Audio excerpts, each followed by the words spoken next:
Hello and welcome to SPMIS Academy. Today we will analyze important newspaper articles of 26th June 2023. Please note you can download the PDF version of today's newspaper analysis by clicking the link given in the comment section. This is the list of the topics that we will be covering from today's newspaper. The first topic is a quote that came in the Indian Express newspaper. The quote reads something like this: कि tyranny of a prince is not so dangerous as the apathy of a citizen in a democracy. So ये idea जो है that would be useful in essay writing. सीधा सीधा इस तरह का coat essay में आ सकता है, या फिर ethics पेपर में भी ये आइडियाज़ यूज़फुल हो सकते हैं. सो देखते हैं कॉन्टेक्स्ट क्या था, क्या किसने कहा है, वो देखते हैं.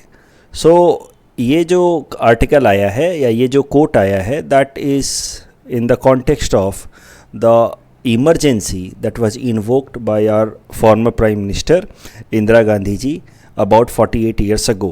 तो 1975 में आपको पता है 25 जून को इमरजेंसी इम्पोज किया गया था हमारे देश के अंदर. Those days are considered to be dark days of Indian democracy.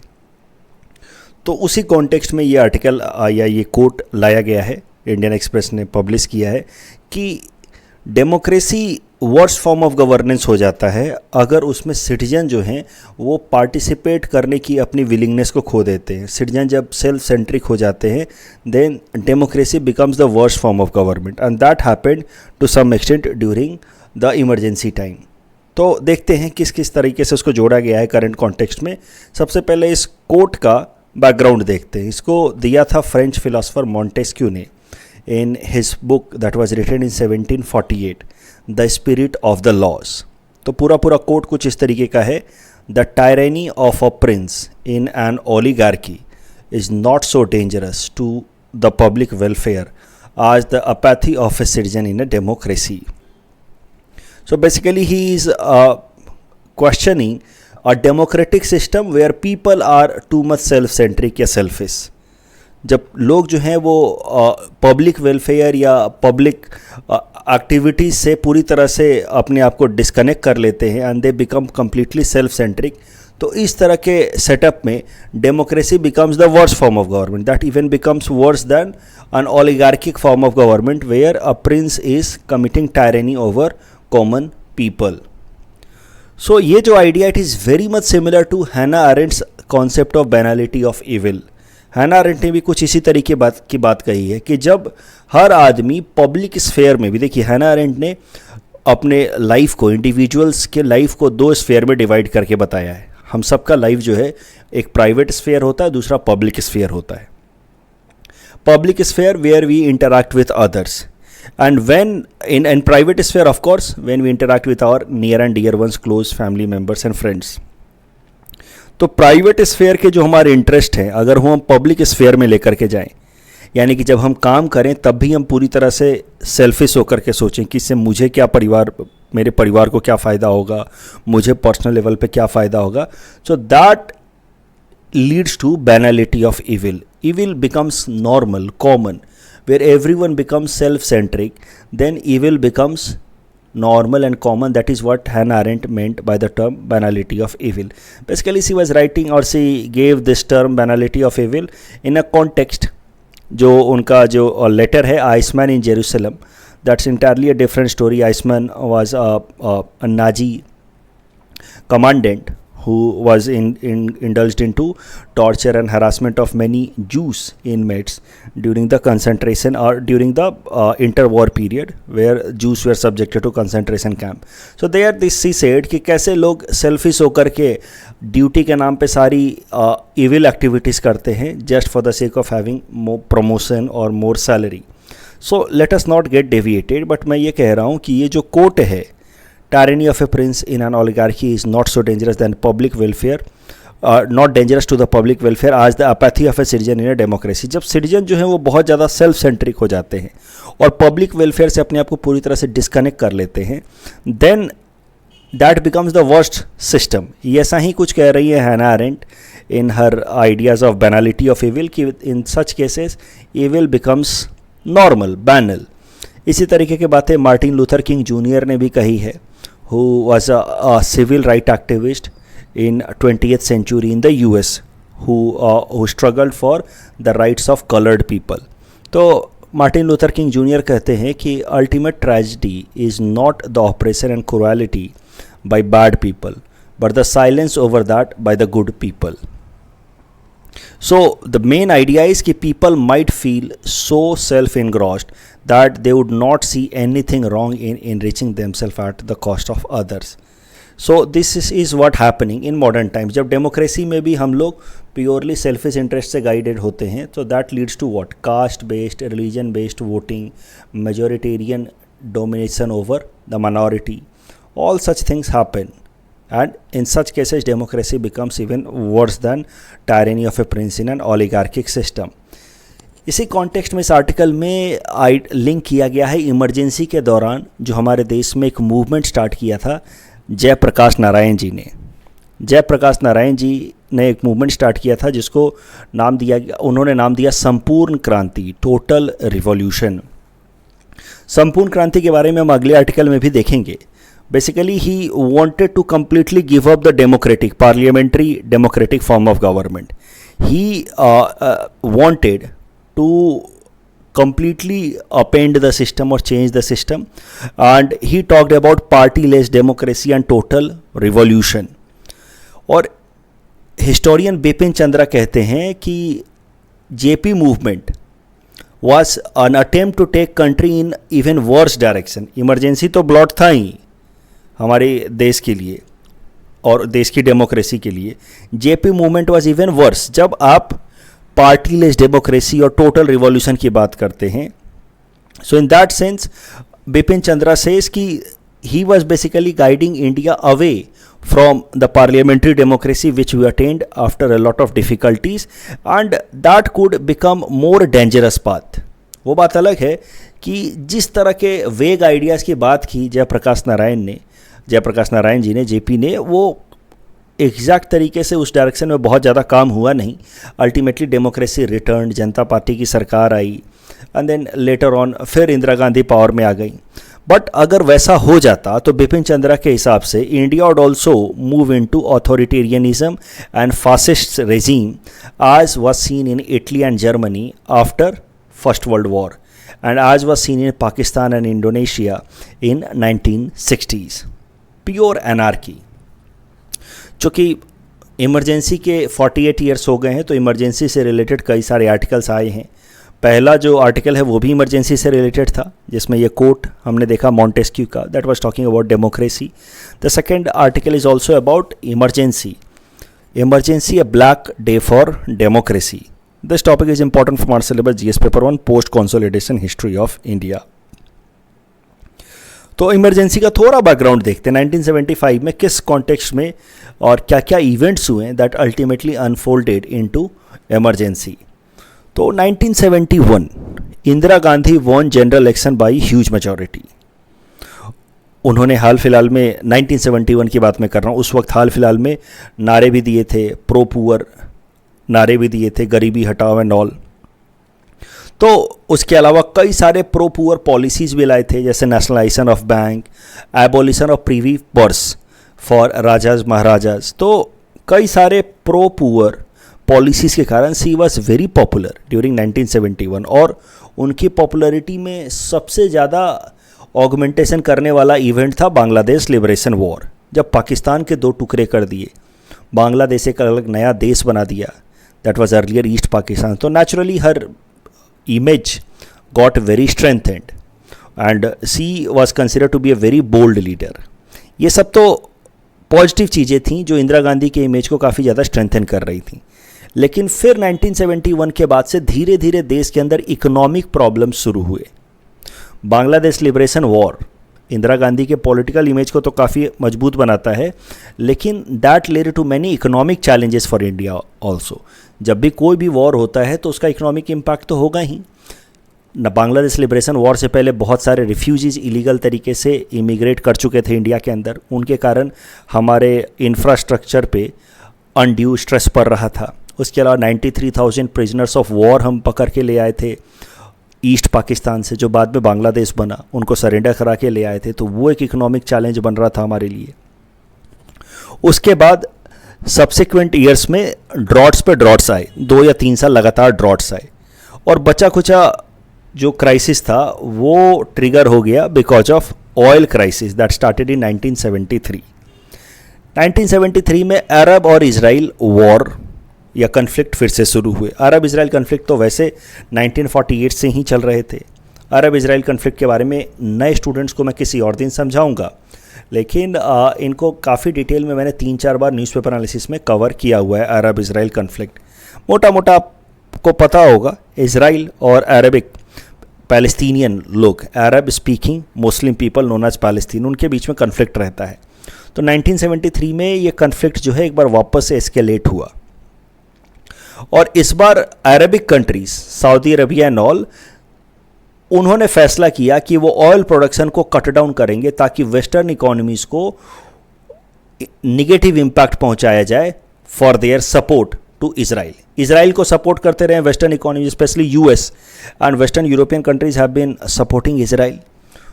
और सऊदी अरबिया तो एक अरब कंट्री है, तो Saudi Arabia in order to give message to western economies for not supporting Israel, Saudi Arabia ने बाकी सारे जो अपने गल्फ कोऑपरेशन काउंसिल के जीसीसी के कंट्रीज हैं उनको कन्विंस किया to cut down the oil production. और ऑयल प्रोडक्शन कट डाउन होते ही ऑयल प्राइसेस बहुत स्टीप तरीके से हाइक हो गए। और इसके बाद इंडिया जैसे देश जो मेजॉरली डिपेंड करते हैं on import of crude oil to meet our energy requirement, वहाँ पे इसका सीधा सीधा निगेटिव इम्पैक्ट पहुँचा। हमारा इंपोर्ट बिल बहुत ज़्यादा बढ़ गया, and that led to some sort of balance of payment crisis like situation, यानी कि हमारा फॉरेक्स रिजर्व अनसस्टेनेबल तरीके से डिप्लीट हो गया। ये सब सिचुएशन हुए 1973 में। तो 1971 में इंदिरा गांधी जी की इमेज काफ़ी अच्छी थी, लेकिन देश में फिर इकोनॉमिक चैलेंजेस शुरू हो गए, और ये इकोनॉमिक चैलेंजेस थे that led to many problems like economic crisis in India, high unemployment, rising inflation and poverty. Poverty के खिलाफ फिर जनता पार्टी के leader Jayaprakash Narayan, because of all such factors, Janata Party के लीडर जयप्रकाश नारायण, जेपी जिनको पॉपुलर तरीके से कहा जाता है, decided for complete ouster of the government, कि सरकार को पूरी तरह से हटा देना है।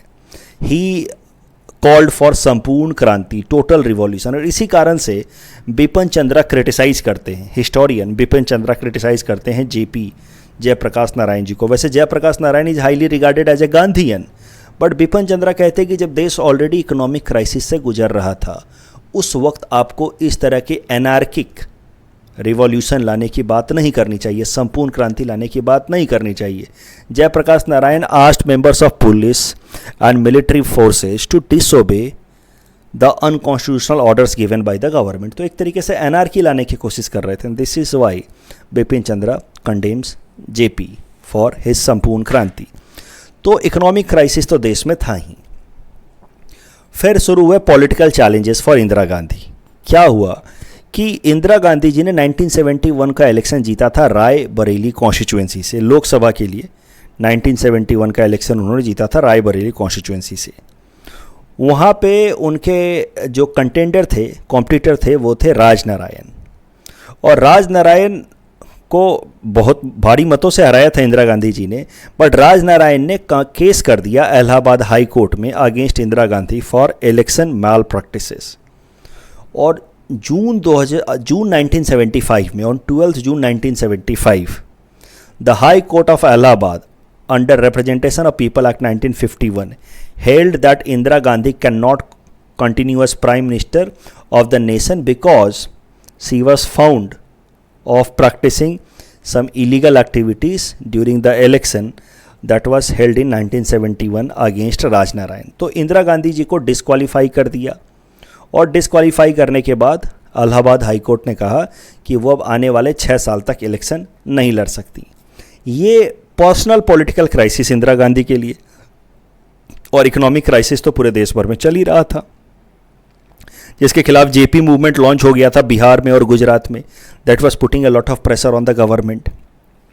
तो 12 जून को इंदिरा गांधी को डिस्क्वालीफाई करने की बात आई इलाहाबाद हाई कोर्ट से, और उसके लगभग 2 वीक बाद 25 जून 1975 को इंदिरा गांधी जी ने डिक्लेयर करा दिया state of emergency in our country on the ground of internal disturbance.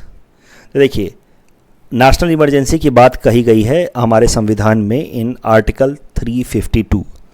उस वक्त नेशनल इमरजेंसी लगाने के 3 ग्राउंड्स हो सकते थे: matter that involve security of India, war, और तीसरा था इंटरनल डिस्टर्बेंस। तो 3 मुद्दे थे, matter including security of India, war और एक्सटर्नल अग्रेशन, तीसरा इंटरनल डिस्टर्बेंस। और इंटरनल डिस्टर्बेंस जो प्रोविज़न है उसका इस्तेमाल करके इंदिरा गांधी जी ने देश में इमरजेंसी लगवाया। अब ये प्रोविज़न तो काफ़ी वेग है, एम्बिगुअस है, सब्जेक्टिव है। इंटरनल डिस्टर्बेंस तो किसी चीज़ को कहा जा सकता है, देश में गरीबी बढ़ रही हो, देश में प्रोटेस्ट बढ़ रहा हो, उसको आप इंटरनल डिस्टर्बेंस कह करके आप इमरजेंसी लगा देंगे। So the third provision, internal disturbance, which was very vague, this was misused by Indira Gandhi ji and her government to impose emergency in India. इसीलिए बाद में जब इंदिरा गांधी की सरकार गई और जनता पार्टी की सरकार आई और 44th अमेंडमेंट लाया गया उसके बाद जनता पार्टी की सरकार द्वारा, in order to do away with the term internal disturbance, and it was replaced with the term armed rebellion, because at least armed rebellion is more concrete, more objective as compared to internal disturbance. So now national emergency under article 352 could be imposed under 3 grounds: security of India, war or external aggression, and third armed rebellion. But those days armed rebellion के जगह पे internal disturbance word था जिसका misuse किया गया, नहीं, emergency was imposed. तो emergency continued in our country from 25 June 1975 to 21 March 1977। तो लगभग 2 सालों तक इमरजेंसी रही और इस वक्त को कहा जाता हमारे डेमोक्रेसी का dark days. This was the time when emergency के टाइम में, this was the time when democracy seemed to be degenerated in our country, just like it happened in other developing countries like Pakistan and other Southeast Asian countries. तो पाकिस्तान में जिस तरीके से democracy degenerate हुई, India में भी लग रहा था कि डेमोक्रेसी धीरे धीरे उसी तरीके से डीजेनरेट हो जाएगी। Why emergency days are known as dark days for democracy in our country, वो भी ज़रा देखते हैं। सबसे पहली बात तो emergency was imposed on mala fide grounds by misusing terms like internal disturbances, and that is why later on जब जनता पार्टी की सरकार आई तो उन्होंने सबसे पहला काम किया 44th अमेंडमेंट लेकर के आए, जहाँ पे उन्होंने टर्म इंटरनल डिस्टर्बेंस को रिप्लेस किया आर्म्ड रिबेलियन से। उसके अलावा तमाम फंडामेंटल राइट्स सस्पेंड कर दिए गए ड्यूरिंग इमरजेंसी, क्योंकि इमरजेंसी के अंदर प्रोविज़न है, जब आर्टिकल 352 के अंतर्गत इमरजेंसी लग जाती है तो फिर आर्टिकल 359 सब क्लॉज 1 के अंतर्गत no person could move to the court for enforcement of article 14, 19 and 21 जो important fundamental rights हैं। censorship on media was imposed in a very strict manner। तो इमरजेंसी के विरोध में इंडियन एक्सप्रेस का एक दिन का अखबार का ये इमेज है, जब उन्होंने पहला पेज खाली छोड़ दिया बिल्कुल इस तरीके से। तो ये एक तरीके का मैसेज था कि जब आप हमें कुछ भी लिखने से ही रोक रहे हो, कुछ भी जेन्युइन क्रिटिसिज्म करने से रोक रहे हो, तो इससे अच्छा हम पेज खाली छोड़ देते हैं। So this was a kind of message from Indian Express against the government कि how government is curbing their freedom of expression. तीसरा, why emergency is considered to be dark days, because बहुत सारे amendments किए गए हमारे संविधान में जो मैलाफाइड इंटेंशन से गाइडेड थे। फॉर एग्जाम्पल, इमरजेंसी के दौरान ही 38th अमेंडमेंट लाया गया संविधान में 1975 में, which made declaration of national emergency immune to judicial review, कि नेशनल इमरजेंसी जुडिशियल रिव्यू उसके अगेंस्ट नहीं हो सकती। This provision was also subsequently deleted by 44th amendment act of 1978 by Janata party. तो बेसिकली जितने भी ऐसे अनकॉन्स्टिट्यूशनल अमेंडमेंट्स किए गए संविधान के अंदर, उन सारी चीज़ों को रिवर्स करने की कोशिश की गई bye Janata party government in 44th amendment act of 1978। Similarly 38th amendment लाया गया संविधान में, 38 तो मैंने बता दिया, 39th अमेंडमेंट लाया गया संविधान के अंदर during emergency time, according to which the election of prime minister, president, vice president and speaker could not be called into question before any court। तो बेसिकली इंदिरा गांधी जी तो बस पीएम कहना चाहती थी कि पीएम का इलेक्शन जो है वो किसी कोर्ट में क्वेश्चन नहीं होना चाहिए। उनकी लोकसभा की जो कॉन्स्टिट्यूएंसी की इलेक्शन है वो किसी भी कोर्ट में क्वेश्चन नहीं हो सकती, क्योंकि राजनारायण ने उनके खिलाफ केस किया था रायबरेली सीट से, लेकिन अकेले पीएम के बजाय उन्होंने कह दिया 39th कॉन्स्टिट्यूशनल अमेंडमेंट एक्ट के हिसाब से election of PM, president, vice president, speaker could not be called in question before any court of law. It also added that any order made by any court setting aside election of these four functionaries would be deemed void. तो अपनी seat बचाने के लिए उन्होंने 39th amendment act मिला दिया कि कोई भी कोर्ट अगर कोई भी ऐसा आदेश देता है जिससे ये चार लोग अपने अपने पदों से डिस्क्वालीफाई होते हैं तो वो आदेश नल एंड वॉइड होगा. ये जो अमेंडमेंट था इसके इफ़ेक्ट को सुप्रीम कोर्ट ने नलीफाई कर दिया या काउंटर कर दिया in its Minerva mill case judgment of 1980. Basically 42nd amendment लाया गया संविधान के अंदर during the emergency time 1976 which is considered to be mini constitution because of the sweeping changes it brought in the constitution. बहुत बड़े बड़े changes लाए 42nd amendment act ने. इसी इमरजेंसी के दौरान मीसा एक्ट लाया गया, maintenance of internal security act, Misa act. It was a preventive detention law. Preventive detention law तो आप जानते ही हैं, इसका बहुत सारा मिसयूज होता है, बिना कोई क्राइम किए भी लोगों को अरेस्ट किया जा सकता है. 1971 में लाया गया था, इमरजेंसी से पहले ही लाया गया था, लेकिन इसका बहुत ही ज़्यादा मिसयूज हुआ मीसा एक्ट का ड्यूरिंग द इमरजेंसी. कई सारे लीडर्स जैसे कि जयप्रकाश नारायण, मोरारजी देसाई, अटल बिहारी वाजपेयी, चौधरी चरण सिंह, सब लोगों को अरेस्ट कर लिया गया under defence of India rules and MISA act. George Fernandes का ये इमेज आइकॉनिक इमेज माना जाता है जब उनको मीसा एक्ट के अंतर्गत, डिफेंस ऑफ इंडिया एक्ट के अंतर्गत अरेस्ट किया गया था. इस इमेज ने काफ़ी ज़्यादा प्रोटेस्ट भड़काया इंदिरा गांधी के खिलाफ. तो अल्टीमेटली जब जनता पार्टी की सरकार आई तो उन्होंने 1977 में मीसा एक्ट को भी रिपील किया. आज के डेट में यूएपीए एक्ट जो है एक तरीके का प्रिवेंटिव डिटेंशन एक्ट अभी भी इन्फोर्सिएबल है हमारे देश में. कई सारे लोग यूएपीए को इक्वेट करते हैं मीसा एक्ट से कि ये उतना ही ड्रैकोनियन है, उतना ही एक्सप्लॉयटेटिव है. इस टॉपिक के बेसिस पे प्रीलिम्स प्रैक्टिस क्वेश्चन हमने आपको दे रखा है. Please attend this question and you can submit the answer in the comment section. The next article is about Wagner group of rebels. This topic is important for our syllabus GS paper 2 international relations point of view. Wagner group है क्या? ये एक private militia group है, मतलब group of fighters हैं, mercenaries हैं जो पैसे के लिए लड़ाई करते हैं. इनका कोई ऐसा अपना देश नहीं है, कोई देश के लिए लड़ाई नहीं करते, पैसा मिल जाता है उसके लिए लड़ाई करते हैं. Right now these Wagner groups are fighting for Russia against Ukraine. तो रशियन आर्मी ने वैगनर ग्रुप को अपने लिए हायर किया आज कॉन्ट्रैक्ट और as a professional fighter group. तो Wagner group was on the front lines of aggression against Ukraine. और यही वैगनर ग्रुप के खिलाफ कई सारे हीनस एट्रोसिटीज़ करने के एलिगेशंस लगे. लास्ट ईयर खबरें आ रही थी कि बूचा में, यूक्रेन शहर बूचा में कई सारे इनोसेंट सिविलियंस को मार दिया वैगनर ग्रुप के मर्सिनरीज ने. यही वैगनर ग्रुप था जिसने रसिया के लिए लड़ाई की थी for annexation of Crimea in 2014. तो essentially they are network of contractors that supply soldiers for hire and the group is not registered anywhere. Wagner group दुनिया के कई सारे जगहों पे प्राइवेट मिलिशिया ग्रुप की तरह एक्टिव है, फाइट कर रही है for several countries and their head of the states. तो इस तरीके से Wagner group was fighting for Russian army against Ukraine. अभी फिर करंट डेवलपमेंट्स क्या हुए? हाल फिलहाल में कुछ मिसअंडरस्टैंडिंग हो गई रशियन आर्मी और वैगनर ग्रुप के बीच में. रशियन आर्मी ने कुछ रॉकेट फायर किया जिससे वैगनर ग्रुप के ही कुछ सोल्जर्स मारे गए. तो बेसिकली वैगनर ग्रुप के सोल्जर्स जो हैं इस एरिया में फ़ाइट कर रहे थे.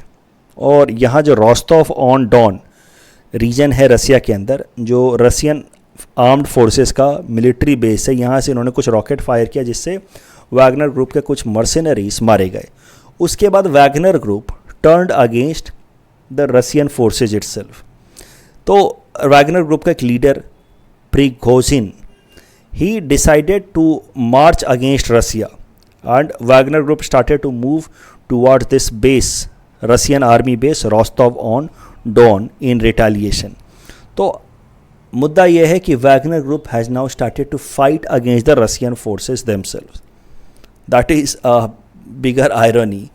और एक रिवोल्ट का माहौल बन गया है पूरे रसिया के अंदर. देयर इज़ अ पॉसिबिलिटी कि व्लादिमीर पुतिन के खिलाफ रिवोल्ट हो जाए पूरी तरह से because of this Wagner group that has given some confidence to many revolutionaries और ओपोनेंट्स इन रसिया. और एक सबसे खास बात यह है कि Wagner group very easily took control of this Russian military base Rostov on Don. This shows कि Russian army is very weak and that has given confidence to the opponents of Vladimir Putin in Russia. And the fact that the Wagner Group leader Prigozhin and his troops were able to occupy Rostov is a military and strategically very symbolic. It is significant for Russia's ability to wage its war in Ukraine. मतलब अगर Wagner Group has turned against Russian forces, then that means it is highly improbable for now Russia to capture further any area of Ukraine. अभी इसी के फिर खिलाफ Russian president Vladimir Putin said that an armed mutiny by Wagner group mercenaries force was a treason. ये देशद्रोह है and that anyone who had taken up arms against Russian military would be punished. वो बात अलग है, खबरें निकल कर के आ रही हैं कि Wagner group has call back it's advance. तो कुछ वापस में अंडरस्टैंडिंग की खबरें निकल कर के आ रही हैं, बट उसको देखना होगा. The next article is about order of Nile award. This topic is important from prelims exam point of view. तो देखिए, हमारे प्रधानमंत्री नरेंद्र मोदी जी यूएस विजिट के बाद अब इजिप्ट विजिट पे हैं. वो 2 देशों के दौरे के लिए निकले ही थे, यूएस के बाद इजिप्ट दौरे के लिए. इजिप्ट दौरे के दौरान इजिप्ट के प्रेसिडेंट ने हमारे प्रधानमंत्री जी को ऑनर दिया है order of Nile, which is highest state honour given by Egyptian government. Order of Nile award has been now given to our Prime Minister Narendra Modi ji. It is highest state honor by Egypt. 1915 में इसको institute किया गया था. ये सिर्फ head of the states या crown princess या vice presidents को ऑफर किया जाता है for their contribution towards Egypt और कॉन्ट्रीब्यूशन टुवार्ड्स ह्यूमैनिटी ओवरऑल. ये ऑर्डर ऑफ नाइल जो है अवार्ड, इसमें एक प्योर गोल्ड कॉलर ऐसे दिया जाता है which consist of 3 square gold units comprising of pharaonic symbols. Pharaoh is a time of ancient Egyptian king. तो इस टॉपिक के बेसिस पे प्रीलिम्स प्रैक्टिस क्वेश्चन हमने आपको दे रखा है. Please attempt this question and you can submit the answer in the comment section. कल जो हमने आपको प्रैक्टिस क्वेश्चन दिया था उसका आंसर देख लेते हैं. सत्यमेव जयते is taken from Mundaka Upanishad and amber box, blue box, it is associated with WTO affairs. That's all from our side for today. Thanks for watching.